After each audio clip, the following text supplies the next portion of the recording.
Next, the problem of why too many homicides remain unsolved with no arrests. Amna Nawaz looks at a new analysis from the Washington Post. What happened to Nicole Morin, Ryan Stuka, and Maddie Scott?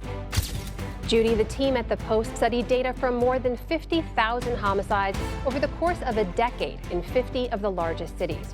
Reporters found that in some cities, and more pointedly in particular sections of certain cities, murders are common, but arrests can be rare. These chilling, unsolved cases still haunt the world. Hundreds of people will march in memory of the city's victims of violence. For some, those thoughts are particularly painful because their children's murders have gone unsolved. You hold the key to solving these mysteries. Don't miss out. Dive into the unknown now. I'm near Jane and Finch, where earlier on in the show I told you about a documentary dedicated to a teen who was shot and killed near this basketball court. A decade later, Junior William Apia's murder remains unsolved. Nicole Morin. July 30, 1985, was a warm summer day in Toronto, and 8-year-old Nicole Morin was excited for her plans.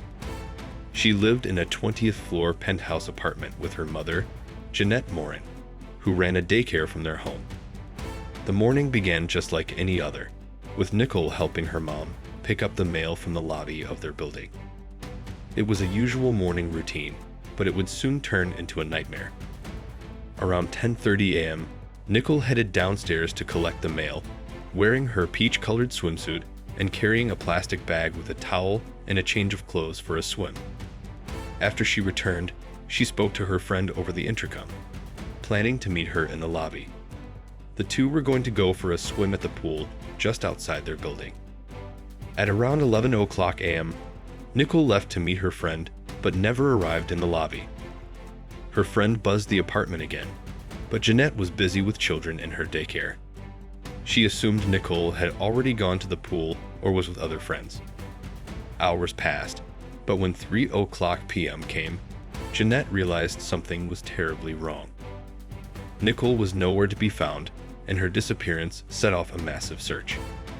The police immediately launched an extensive investigation, canvassing the entire building. They went door to door, inspecting all 429 units. Within a few hours, the search expanded outside, with roadblocks set up and helicopters circling. The investigation was a massive undertaking, with thousands of police officers involved. The task force dedicated over 25,000 man-hours, but no trace of Nicole was found. Police even questioned about 6,000 people, including former criminals, but still no leads emerged. A neighbor claimed to have seen Nicole passing by in a lobby at 11:00 a.m., confirming that she had made it out of the apartment. Another witness said she saw a blonde woman, unidentified, near Nicole's apartment shortly before she disappeared. Despite efforts to identify this woman, she was never found. The search expanded further with the help of Marine units, mounted police, and helicopters. Tracking dogs scoured nearby areas like underground garages and utility rooms, but Nicole seemed to have vanished without a trace. Even though the search was one of the largest in Toronto's history, nothing pointed to what happened to her. Days turned into weeks, and still, there were no answers. A disturbing note was found, written by Nicole months earlier, stating simply, "I'm going to disappear." However, whether this was connected to her disappearance or just a random note remained unclear. The media picked up the case, and over the years, age-enhanced images of Nicole were circulated in the hopes of getting fresh leads. Her father, Art Morin, dedicated himself to finding Nicole, even quitting his job and hiring a private investigator. Despite all efforts, the case remained unsolved. Even decades later, the mystery of what happened to Nicole Morin has never been solved. The case remains one of the most haunting and tragic disappearances in Toronto's history. Every year, Nicole's case is revisited, with hope still lingering that someone, somewhere, may hold the missing piece to the puzzle. Would we ever learn what happened to that innocent young girl, or was the mystery of Nicole Morin destined to remain unsolved forever? Ryan Stuka. On December 1, 2017, 20-year-old Ryan Stuka was ready to enjoy a winter season filled with fun and work. A passionate snowboarder, Ryan arrived at Sun Peaks Mountain in British Columbia, eager to spend the season working and treading the slopes. He secured a job as a lift operator and settled in with several other roommates who shared his love for the mountain life. Everything was going smoothly for the first couple of months. On February 16, 2018, after finishing his shift at the ski resort, Ryan joined his friends for a night of partying at a local pub.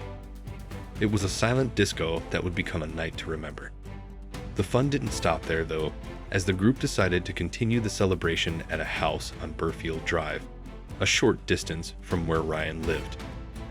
It was a typical party, filled with energy, dancing, and the excitement of a young crowd. The night wore on, and around 2:00 a.m. on February 17, Ryan and his roommates decided to leave. He stood up, presumably to put on his coat and shoes, preparing to head home. His roommates, assuming he was right behind them, went ahead. However, when they reached their home, just a short 5-minute walk away, Ryan never showed up. They assumed he had stayed behind or was just lagging behind to finish tying his shoes. But as time passed, their concerns grew. The following morning, Ryan had missed work. His roommates realized something was very wrong. He had not spent the night at the party house, and they filed a missing persons report with the police. The search for Ryan began immediately. Search and rescue teams came in, along with canine units, drones, snowmobiles, and helicopters. The area where Ryan was last seen was thoroughly scoured, but there was no trace of him. It was as if he had vanished into thin air. Ryan's family held on to hope that he had somehow gotten lost and wandered off. They believed that perhaps he was lost somewhere out in the harsh elements of Sun Peaks. His phone, social media accounts, and bank activity all stopped abruptly the night he disappeared. It was as if Ryan had simply fallen off the face of the earth. Despite the relentless search efforts and the passage of time, no new evidence has surfaced. The community rallied behind the Stuka family, offering support and joining the search efforts. $115,000 was offered as a reward for any information that could help solve the mystery. But after all these years, Ryan's whereabouts remain unknown, and his family continues to hold out hope that one day he will be brought home. The case of Ryan Stuka has captivated the hearts of many, much like celebrity disappearances that spark public interest. With the mountain community rallying around him, his family's search for answers continues. What happened to Ryan Stuka that night? Did he get lost, or was something more sinister at play? The mystery still haunts the people who loved him, and the search for answers remains ongoing. Maddie Scott. On May 27, 2011, 20-year-old Maddie Scott was ready to enjoy a night of fun with friends. Known for her adventurous and carefree spirit, Maddie loved dirt biking, horseback riding, and even working as a heavy-duty mechanic apprentice in the logging industry. She spent most of her life in Vanderhoof, British Columbia, and was always up for an adventure. That night, Maddie headed out to Hogsback Lake, about 15 miles southeast of her hometown. The lake was a popular spot for parties, and Maddie joined a group of friends for an evening of fun by the fire.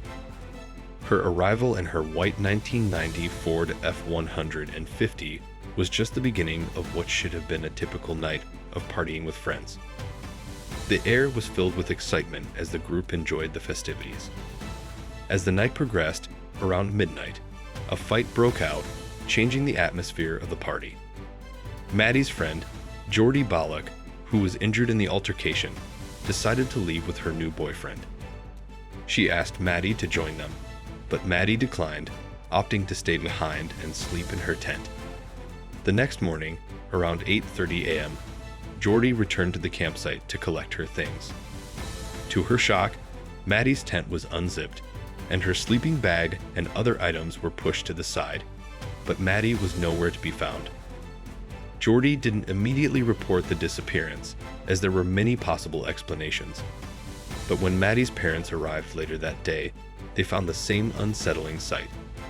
Maddie's truck was locked, and her tent had collapsed, but she was gone. The family immediately contacted the police, and a full search of the area was launched. The authorities deployed a wide range of resources to search for Maddie.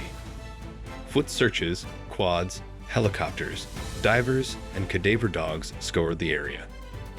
Despite all efforts, no trace of Maddie was found, and there were no signs of a struggle or anything that could explain her sudden disappearance. Over time, various theories began to circulate. Some speculated that Maddie had left the campsite with someone else, but no one could confirm who that might have been.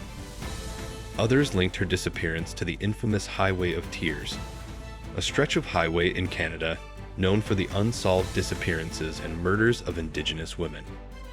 However, Maddie's case didn't fit the profile of those other disappearances, and the theory faded over time. The case grew cold, and as the years passed, it seemed like Maddie had simply vanished without a trace.